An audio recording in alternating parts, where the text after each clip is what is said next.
Hi friends, இன்றைக்கி நம்ம என்ன வீடியோ பார்க்க போகிறோம்னு பார்த்தீங்கன்னா எக் வடை தான். வாங்க எப்படி செய்யலான்னு வீடியோக்குள்ளே போய் பார்க்கலாம்.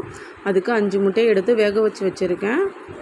வேக வச்ச முட்டையை துருவி எடுத்துக்கலாம். இப்போது துருவி எடுத்தாச்சு எல்லா முட்டையும்.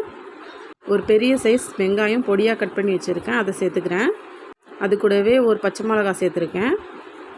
அது கூடவே மல்லி இலை, கருவேப்பிலை குட்டி குட்டியாக கட் பண்ணி வச்சுருக்கேன், அதையும் சேர்த்துக்கிறேன். இஞ்சி ஒரு துண்டு கட் பண்ணி வச்சுருக்கேன், அதையும் சேர்த்துக்கலாம்.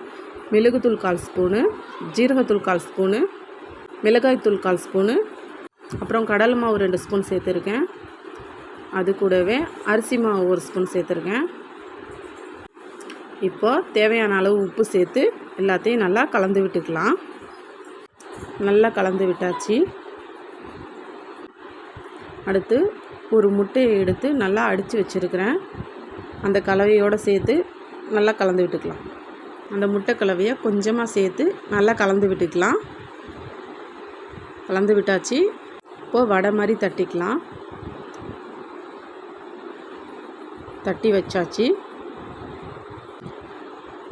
இப்போ ஒரு பேனில் ஆயில் ஊற்றி இப்போ எல்லா வடையும் பொரித்து எடுத்துக்கலாம்.